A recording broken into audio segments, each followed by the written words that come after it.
तो हेलो बच्चों, क्या हाल चाल आप सभी का। मस्त। आई होप आप सभी अच्छे होंगे अपने अपने जगह पे, जहां भी होंगे आप सभी के सभी बच्चे अच्छे होंगे और पढ़ाई आपकी बहुत ही बेस्ट चल रही होगी। तो मैं आप सभी को बता दूं कि आज इस लेसन 4 में कुछ नया करने वाले हम लोग हैं, यानी मैथ लेसन नंबर 4 में कुछ नया सीखने वाले हैं, कुछ नई चीजों को समझने वाले हैं। बहुत ही कंसेप्ट के साथ बहुत ही मजेदार क्वेश्चन है और इस पूरे वीडियो के लास्ट में एक आपके लिए भी प्रश्न है जिसे आप देखकर यह बोलेंगे वाह क्या प्रश्न है।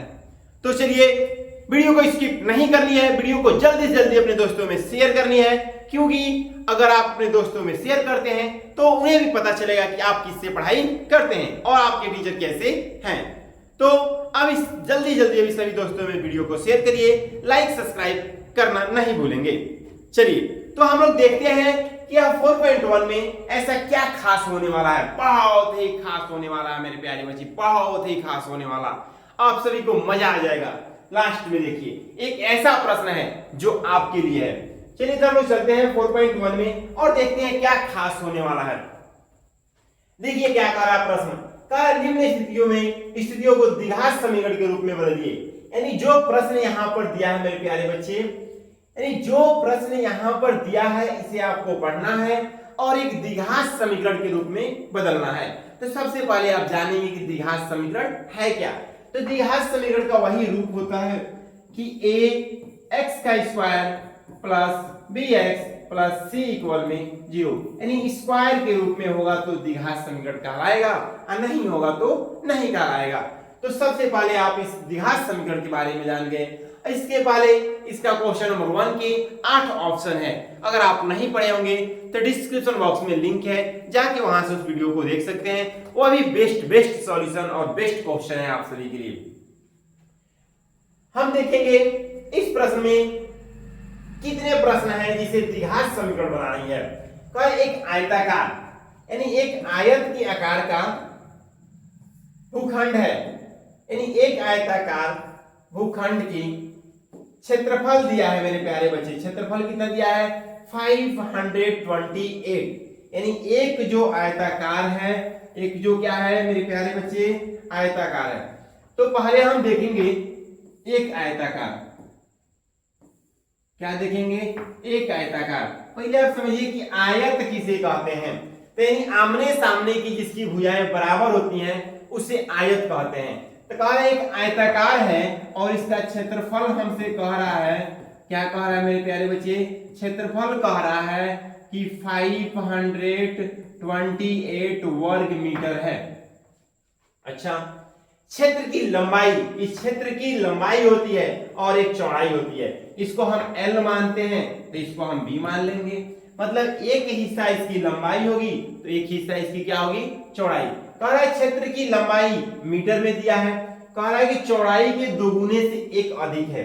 यानी पहले इस क्षेत्र की चौड़ाई कितनी है, क्योंकि देखिए क्या कह रहा है क्षेत्र की लंबाई चौड़ाई के दोगुने से एक अधिक है, चौड़ाई के दोगुने से एक अधिक है। तो पहले चौड़ाई कितनी है पता तो होनी चाहिए ना आपको, कि क्षेत्र की जो लंबाई जो आयत बनी है इसकी लंबाई बता रहा है कि चौड़ाई के दोगुने से एक अधिक है।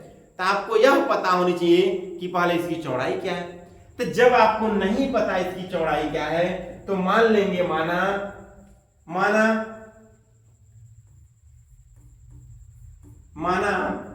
आयताकार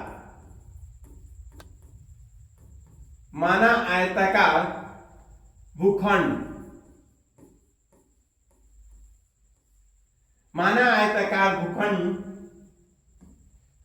माना मेरे प्यारे बच्चे आयताकार भूखंड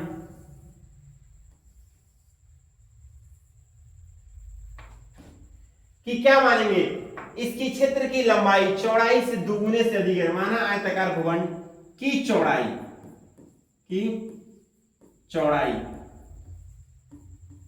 क्या होगी मेरे प्यारे बच्चे, चौड़ाई को हम मान लेते हैं x, चौड़ाई को क्या मान लेते हैं x, चौड़ाई को मान लेते हैं x।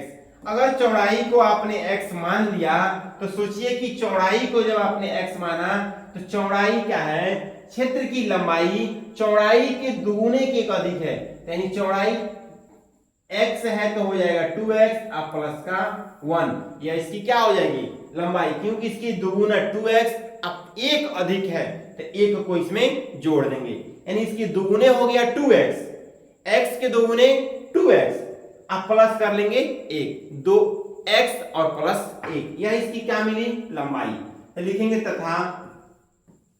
तथा आयताकार भूखंड की लंबाई, क्या लिखेंगे लंबाई कितनी हो जाएगी 2x प्लस का 1, लंबाई इतना हो गया। अच्छा, कहा है इसका क्षेत्रफल, क्या कहा है क्षेत्रफल तो प्रश्न में दिया है कि 528 वर्ग मीटर, कह रहा है कि इसकी लंबाई और चौड़ाई के लिए आपको एक द्विघात समीकरण बनाना है।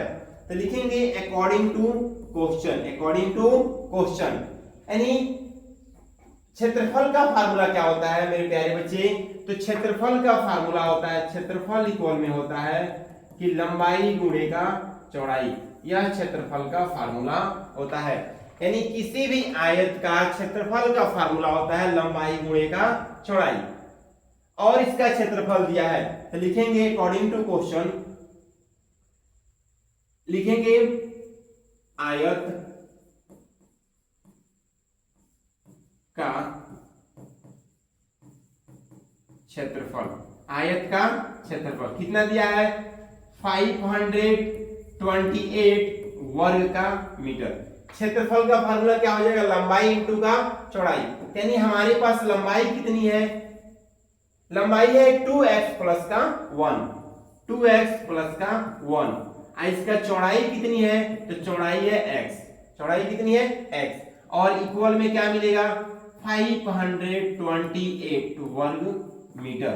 बात यहां तक आपको समझ में आई कि हमने मान लिया कि इस आयत का चौड़ाई जो है x है, जब चौड़ाई को x माना तो लंबाई हमको मिला कि दोगुने से एक अधिक, यानी 2x प्लस का 1। ओके, यहां तक आपको क्लियर हुआ। अकॉर्डिंग टू क्वेश्चन के अनुसार आयत का क्षेत्रफल इतना दिया हुआ है 528 वर्ग मीटर, यानी इसकी फार्मूला होती है लंबाई गुणे की चौड़ाई, यहाँ पे फार्मूला भी नोट किया लंबाई गुणे की चौड़ाई, यानी आयत के क्षेत्रफल में लंबाई हमारे पास है 2x प्लस का 1 और चौड़ाई कितनी है x। अब देखो मेरे प्यारे बच्चे, इसका हम इसमें गुणा करेंगे, इस x का गुणा करेंगे इसमें तो हो जाएगा 2x का स्क्वायर, क्या हो जाएगा 2x का स्क्वायर, फिर इस x का गुणा करेंगे 1 में तो हो जाएगा x, और इक्वल में कहा है 528 वर्ग मीटर। बात आपको समझ में आ गई। जो बराबर की उस साइड है इधर आके क्या हो जाएगा मेरे प्यारे बच्चे माइनस, क्या हो जाएगा माइनस, यानी हो जाएगा 2x का स्क्वायर प्लस का x और माइनस का क्या हो जाएगा 528 और इक्वल का क्या हो जाएगा 0। यानी जैसे आपको दिखा कि अब बन गया क्या भाई एक द्विघात समीकरण, और यही हमारा क्या हो गया आज का इस प्रश्न का इतना ही आंसर होगा, इससे ज्यादा आपको करने की आवश्यकता नहीं है। यही आपका द्विघात समीकरण है, इस प्रश्न में इससे ज्यादा कुछ करने की आवश्यकता आपको नहीं है। तो बताइए आपको यह प्रश्न का इतना समझ में आया। जैसे प्रश्न कहा था एक आयताकार भूखंड है जिसकी क्षेत्रफल इतना दिया हुआ है, एक आयताकार भूखंड बना, इसकी क्षेत्रफल इतना दिया है, कह रहा है कि क्षेत्र की लंबाई चौड़ाई के दुगुने से एक अधिक है, यानी चौड़ाई को हमने x माना तो लंबाई 2x प्लस का 1 हो जाएगा। आयत का क्षेत्रफल 528 वर्ग मीटर है। जब इसका लंबाई और गुणे चौड़ाई किया गया तो मेरा 2x का स्क्वायर प्लस x और 528 उधर से इधर आया तो हो गया माइनस। यह रहा क्वेश्चन नंबर आपका 1। चलिए अब हम चलते हैं क्वेश्चन नंबर 2 की तरफ कि क्वेश्चन नंबर 2 क्या कह रहा है। कह रहा है दो क्रमागत धनात्मक पूर्णांकों का गुणनफल 306 है, यानी दो क्रमागत धनात्मक पूर्णांकों का गुणनफल 306 है, तो हमें पूर्णांक ज्ञात कीजिए। अब देखिए क्रमागत मतलब क्या होता है, क्रम से, क्या होता है मेरे प्यारे बच्चे क्रम से। क्रमागत मतलब क्या होता है क्रम से, यानी पहला मानते हैं x तो दूसरा हो जाएगा x प्लस 1, यानी मान लो एक मानते हो तो फिर 2 फिर 3 फिर 4, फिर 5, यानी क्रम से चल रहा है ना, वो भी धनात्मक चल रहा है। तो उसी प्रकार अगर हमें नहीं पता तो पहले को x मानेंगे, तो दूसरा हो जाएगा x प्लस 1, फिर अगर उससे अगला बात करेंगे तो x प्लस 2 होगा, फिर उसकी अगली बात करेंगे तो x प्लस 3 होगा, यानी ऐसे क्रम से चलता रहेगा। लेकिन हमें ज्यादा चीजों की मतलब नहीं है, हमें बोला है कि कितने दो क्रमागत धनात्मक पूर्णांक, क्या बाबू, धनात्मक पूर्णांक लिखेंगे। माना पहली, यानी पहली धनात्मक पूर्णांक, क्या लिखेंगे मेरे प्यारे बच्चे, माना पहली धनात्मक पूर्णांक। पहली धनात्मक पूर्णांक क्या मान लेंगे, x, क्या हो गया, x। माना पहली धनात्मक पूर्णांक हमारे सामने क्या आया, x। अब यहां पे एक दूसरी भी चाहिए आपको, तो तथा दूसरी धनात्मक पूर्णांक, दूसरी क्रमागत धनात्मक पूर्णांक। क्रमागत मतलब क्रम से, क्रमागत धनात्मक, दूसरी क्रमागत धनात्मक पूर्णांक क्या हो जाएगा, x प्लस का 1। आपको समझ में आया, यानी पहली धनात्मक पूर्णांक हो गया x और दूसरी धनात्मक पूर्णांक हो जाएगा, क्या हो जाएगा, x प्लस का 1। आपको दो चीजें समझ में आया, पहली धनात्मक पूर्णांक x और दूसरी x प्लस का 1। प्रश्न कह रहा है कि इनका गुणनफल मतलब इनका गुणा, यानी अकॉर्डिंग टू क्वेश्चन, प्रश्न के अनुसार इनका गुणा, यानी पहली संख्या और दूसरी संख्या का गुणा, पहली संख्या और दूसरी संख्या का गुणा कितना है मेरे प्यारे बच्चे, 306। तो जब आप x में x से गुणा करेंगे तो x का स्क्वायर होगा, फिर x में 1 से गुणा करेंगे तो x होगा। ओके, यानी इस x में जब आप x से गुणा करेंगे तो x का स्क्वायर होगा, फिर इस x में 1 से गुणा करेंगे तो x होगा, फिर इक्वल है तो इक्वल, और 306 है तो 306। यहां हो जाएगा x का square minus plus x, equal के उधर प्लस में है, इधर आके क्या हो जाएगा, माइनस 306, इक्वल में 0। यह क्या हो गया आपका समीकरण, यानी द्विघात समीकरण बन गया, और यही हमारा आंसर भी हो गया। यानी कह रहा है कि यहां से जब इसको सॉल्व करेंगे तो हमारे सामने x की वैल्यू मिलेगी, उसमें 1 को जोड़ देंगे तो दूसरी संख्या मिलेगी और यह पहली संख्या मिलेगी। यानी कह रहा है कि x square plus x minus का 306, और यही हमारा द्विघात समीकरण प्राप्त हुआ। यह रहा आपके सामने क्वेश्चन नंबर 2। जल्दी से इसे स्क्रीनशॉट लीजिए और अब हम चलते हैं क्वेश्चन नंबर 3 के तरफ। क्या कह रहा है, यह आपके सामने प्रश्न संख्या 3 है। प्रश्न संख्या 3 क्या कह रहा है कि रोहन की मां उससे 26 वर्ष बड़ी है, यानी एक रोहन है, कौन है, रोहन की जितनी उम्र है इससे इसकी मां बड़ी है, तो जाहिर सी बात है मां बड़ी होंगी, और वह 26 वर्ष बड़ी है। कितनी वर्ष बड़ी है, 26 वर्ष, यानी रोहन की मां उससे 26 वर्ष बड़ी है।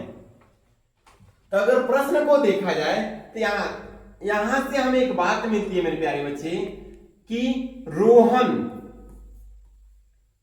क्या लिख देंगे, रोहन की वर्तमान आयु,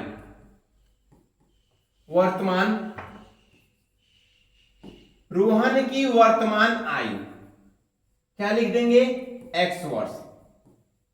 क्या हो गया, x वर्ष, यानी रोहन की वर्तमान आयु x वर्ष हो गया, तथा उसकी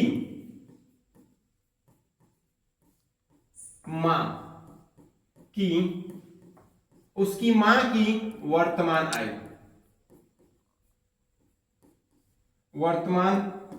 आयु, यानी उसकी मां की वर्तमान आयु क्या हो जाएगी, x प्लस का 26 वर्ष। सोचिए कि रोहन की आयु अगर आज x वर्ष है तो उससे मां उससे 26 वर्ष बड़ी है, यानी रोहन की आयु से रोहन की मां कितनी वर्ष बड़ी है, 26 वर्ष बड़ी है। यानी रोहन की आयु अगर आज x वर्ष है तो x प्लस 26 यानी 26 वर्ष बड़ी है।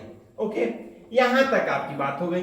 कह रहा उसकी आयु वर्षों में गुणनफल यानी गुणा करने पे इनकी यानी उसकी मां की और उसकी रोहन की, यानी रोहन और उसकी मां की आयु को जब गुणा करते हैं तो अब से 3 वर्ष बाद यानी 3 वर्ष आज के बाद से 360 हो जाती है।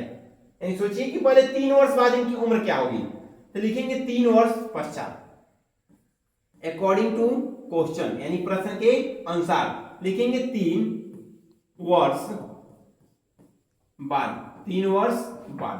यानी 3 वर्ष बाद की अगर हम बात करते हैं तो क्या मिलेगा, रोहन की आयु मिलेगा।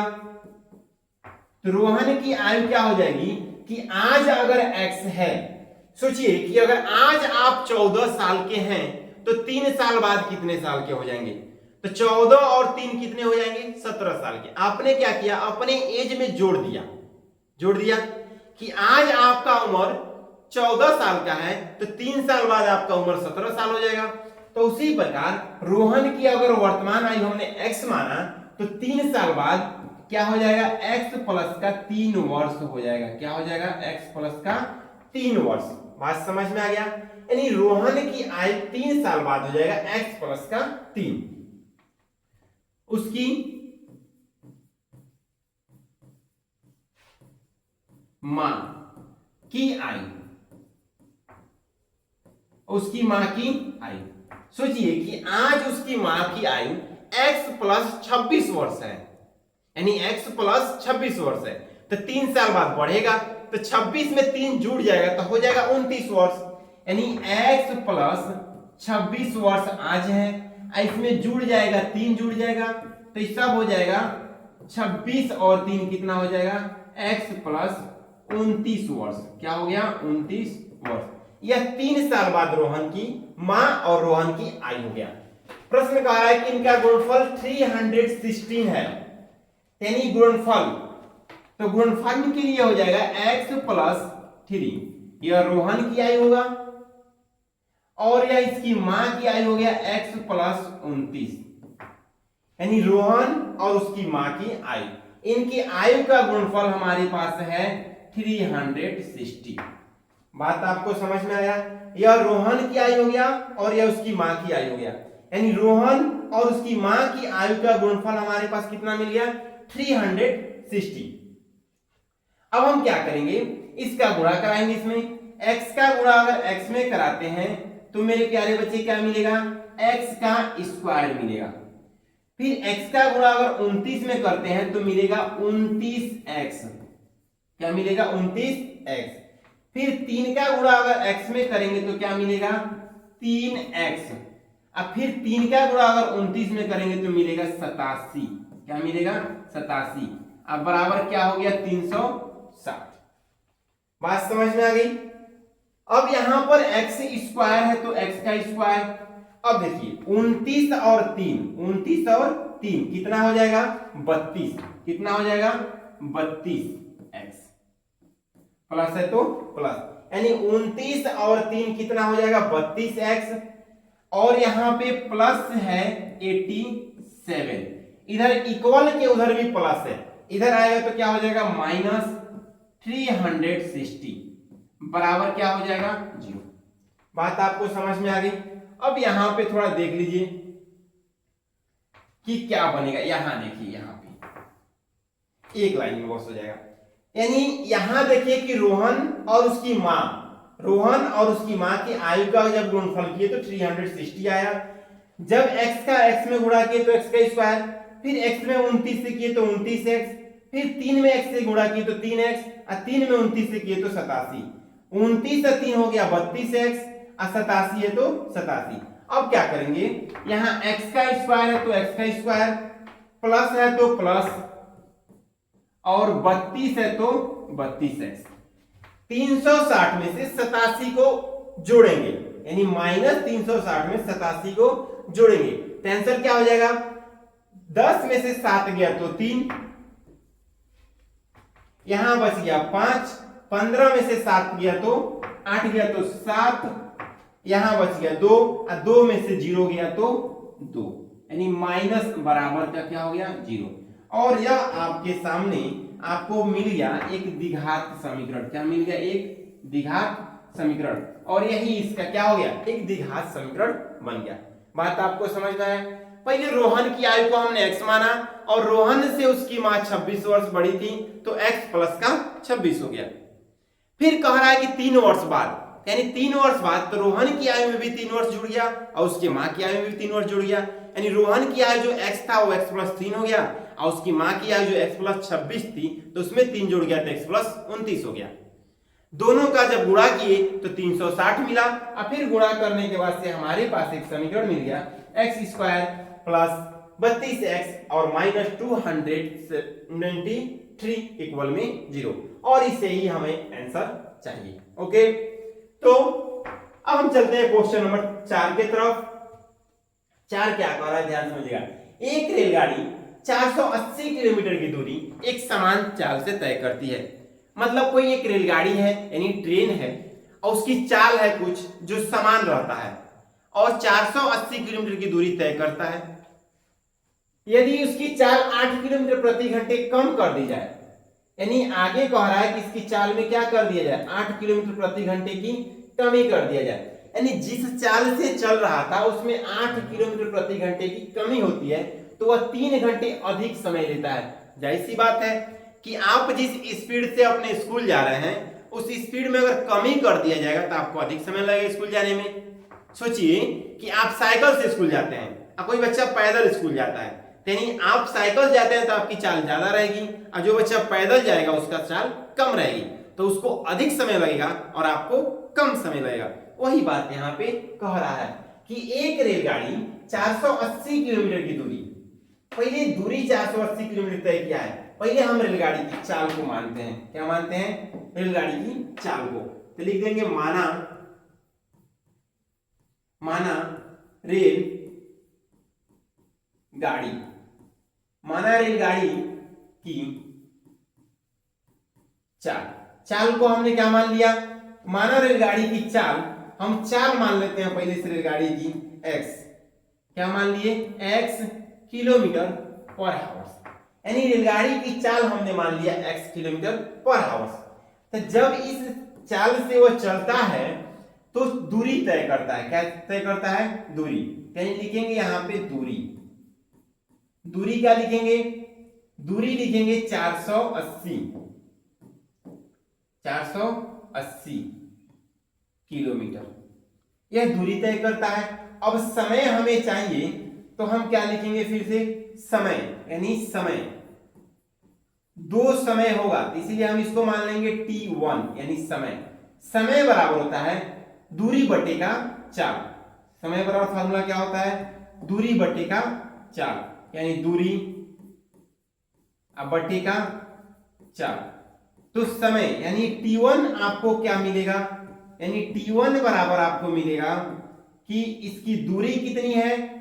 तो 480 किलोमीटर। कितना किलोमीटर? 480 किलोमीटर। इसकी चाल कितनी है? तो x किलोमीटर। यानी यह आपको मिला पहली बात। क्या मिल गया? कि t1 मिल गया 480 बटे का x, यानी वह x चाल से 480 किलोमीटर दूरी तय किया और एक नियत चाल से और कुछ टाइम लिया। ओके, यह पहली बात हो गया। कहा कि उसकी चाल में कमी, यानी यह बात तो फर्स्ट हो गया। तो हम चलते हैं शर्त नंबर 2 से। कैसे चलते हैं? शर्त 2 से। किससे चलते हैं मेरे प्यारे बच्चे? शर्त 2 से। यानी अब यहां पे क्या हो रहा है कि रेलगाड़ी की चाल में कमी, रेलगाड़ी की चाल, अब चाल में कमी हो रही है तो चाल में जो कमी हो रही है वो कितनी हो रही है? तो 8 घंटे कम हो रहे हैं, यानी x किलोमीटर प्रति घंटे कर दिए। क्यों सर? क्योंकि पहले इसकी चाल को हमने x रखा था, अब x में ना कमी हो रही है। अगर तुम अपने बाइक को 80 की स्पीड में उड़ा रहे हो और दोस्तों उससे 8 किलोमीटर कम चला रहा है तो 72 की स्पीड में उड़ाएगा जी। तुम अपने बाइक को 80 में ले गया तो 72 में ले जाएगा, अगर वो बढ़ा दिया तो 88 कर देगा। लेकिन यहाँ कम कर रहा है, यानी उसकी चाल है 80 किलोमीटर की तो आपकी चाल है 72 किलोमीटर की, तो आपने घटा दिया। तो उसी प्रकार इस पहले रेलगाड़ी की चाल x थी, अब रेलगाड़ी की चाल क्या होगा, x माइनस का 8। ओके, अब दूरी तो वही है भाई, दूरी तो उतना ही है, दूरी तो उतना ही है। दूरी कितना है, दूरी है भाई 480 किलोमीटर, यानी दूरी उतना ही दिया है। बात समझ में आया। लेकिन एक बात हमारे सामने कर दिया है, समय। अब इसका पता करते हैं। तो समय में ये 3 घंटा कम लेता है। क्या लेता है, 3 घंटा कम लेता है। तो समय बराबर क्या हो जाएगा, दूरी बटे का चाल, यानी 480 और x माइनस का 8, यह इसका T2 मिल गया। अब क्या कह रहा है कि यह कह रहा है अकॉर्डिंग टू क्वेश्चन के अनुसार कि यह 3 घंटे कम समय लेता है। क्या करते हैं दोनों आपस में, 3 घंटे कम समय लेते हैं, यानी T2 और माइनस करेंगे T1, तो इसकी अंतर जो मिल रही है वो 3 घंटे की मिल रही है। कितनी की मिल रही है, 3 घंटे की मिल रही है। T2 मतलब दूसरे समय और पहले समय का जब अंतर किए हैं तो 3 घंटा कम ले रहा है, यानी 3 घंटे का मिल रहा है। तो यह क्या है, T2 हमारे पास है 480 किलोमीटर, इसकी जो चाल थी तो x माइनस 8 थी, माइनस करनी है 480 किलोमीटर, इसकी जो चाल थी वो क्या थी, x थी। बात समझ में आ गया।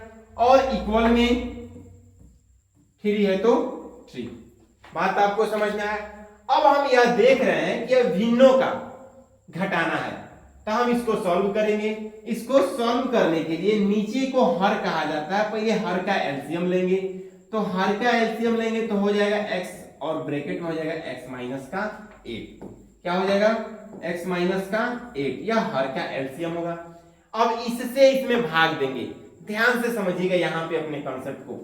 जब आप इससे इसमें भाग देंगे तो यह हिस्सा और यह हिस्सा कट जाएगा, तो बचेगा क्या, x। क्या बचेगा, x का गुणा करेंगे 480 में, तो 480 x हो जाएगा। माइनस है तो माइनस, इस x से इसमें भाग देंगे तो x की कहानी खत्म हो जाएगी। तो मिलेगा क्या, इससे ऊपर वाले में गुणा होगा, यानी 480 गुणा किस में होगा, x माइनस का 8 में, और इक्वल में 3 है तो 3। बात समझ में आ गई। अब यहां पे क्या आपको मिलेगा कि 480 है तो 480 x, यह देखिए माइनस और यह प्लस, प्लस और माइनस गुणा करेंगे तो माइनस होगा, और 480 में अगर x से गुणा करेंगे तो हो जाएगा 480 x। फिर माइनस माइनस गुणा करेंगे तो क्या होगा मेरे प्यारे बच्चे, प्लस होगा, और 480 में 8 से गुणा करेंगे, यानी 8 में 0 से गुणा किए तो 0, 8 में 8 से गुणा किए तो 64 के 4, हाथ में 6, 8 चौक को 32 और 6 कितना हो जाएगा 38, यानी हमको आंसर मिला 38 40।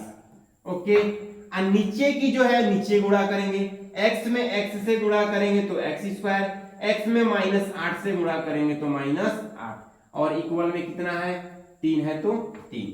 अब देखिए यहाँ पे क्या मिलता है आपको कि 480 प्लस और माइनस कैंसर, प्लस और माइनस कैंसर, या इधर भाग में जाए क्या हो जाएगा गुणे में, यानी इधर जाके गुणा हो जाएगा तो आपको मिलेगा 38 40, 38 40 इक्वल में 3, और आगे हो जाएगा x का स्क्वायर और माइनस का 8।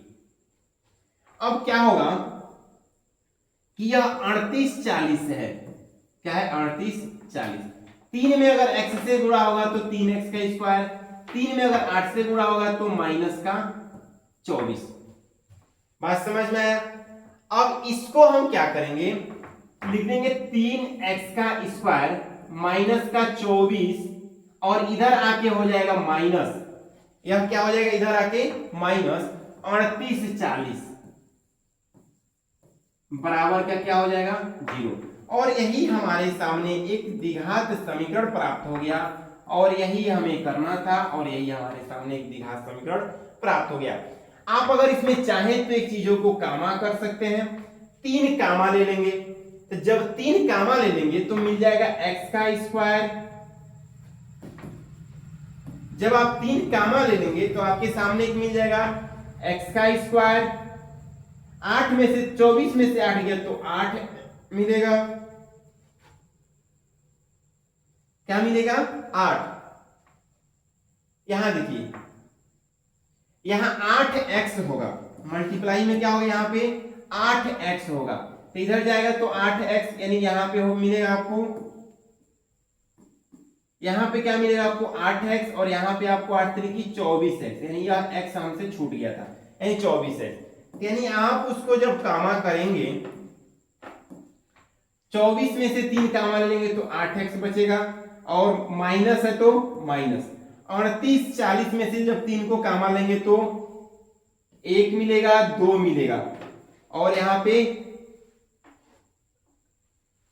3 कामा लिए तो 1 मिला, फिर यहां से 2 2 4 24 बचा, 24 में 3 से 8 3 की 24, यानी 1280। क्या मिल जाएगा? 1280 बराबर का 0। और यह आपका क्या हो गया? द्विघात समीकरण। यह भी है और यह भी है, इससे यह छोटा है, जो आपको समझ में आए उसे कर लीजिएगा। क्वेश्चन क्या कह रहा था कि एक जो चाल थी उससे दूसरी वाली ने 3 घंटे अधिक समय लिया, तो पहले वाले ने भी 480 दूरी तय किया था, दूसरे वाले ने भी 480 दूरी तय किया था, दोनों को घटाए और 3 घंटे अधिक समय लिया तो अंतर कर दिए। फिर इसको सॉल्व करने पे हमारे पास एक इक्वेशन बन गया। यह रहा क्वेश्चन नंबर 4। हमने आपको बताया था कि इस वीडियो के लास्ट में एक ऐसे मजेदार सवाल आपके लिए लेकर आया हूं जो आप कहेंगे वाह वाह क्या सवाल है, और इस सवाल को सॉल्व करके जो बच्चा आंसर कमेंट करेगा उसका हम अगले वीडियो में नाम लेंगे कि यह बच्चे ने इस सवाल को सॉल्व करके आंसर कमेंट किया था। देखिए सवाल आपके सामने है, एक आयताकार खेत की क्षेत्रफल 30 मीटर है, यदि उसकी लंबाई चौड़ाई से 1 अधिक है तो वह द्विघात समीकरण आपको बनानी है। याद करिए, इस प्रश्न को पढ़ाया गया था, इसी में प्रश्न संख्या 3 को हमने इसको पढ़ाया था। देखिए प्रश्न संख्या यहाँ पे 3 को, यह प्रश्न संख्या 4 है, यह प्रश्न संख्या 3 नहीं, प्रश्न संख्या 1 है शायद, प्रश्न संख्या 1 को, प्रश्न संख्या 1 को एक आयताकार भूखंड कहा है, और यहां पे क्या पूछा है? एक आयताकार खेत की बात किया है। तो मेरे प्यारे बच्चे, हम देखना यही चाहते हैं कि कौन सा ऐसा बच्चा है जो इस क्वेश्चन को सॉल्व करके अपने आंसर को कमेंट करता है और अपने दोस्तों में अधिक से अधिक मेरे वीडियो को शेयर करता है। तो बने रहिए आप इस प्यारा सा प्लेटफॉर्म अविनाश सर सीपीएम के साथ, और आपको आपके बोर्ड एग्जाम में 95 प्लस लाने की गारंटी मैं देता हूं। आप केवल इन प्रश्नों को सॉल्व करिए, जैसे जैसे प्रश्न अपलोड होते हैं सभी प्रश्नों को सॉल्व करिए, चैनल को सब्सक्राइब करिए, नोटिफिकेशन ऑन करिए, ताकि आपको हर एक वीडियो का लिंक पहले मिले आपको, और आप उसे देखें, सॉल्व करें। अब बोर्ड में 95 प्लस लाने से आपको कोई रोक नहीं सकता। तो मेरे सही प्यारे बच्चे, आप सभी का धन्यवाद वीडियो को पूरे देखने के लिए। राधे राधे।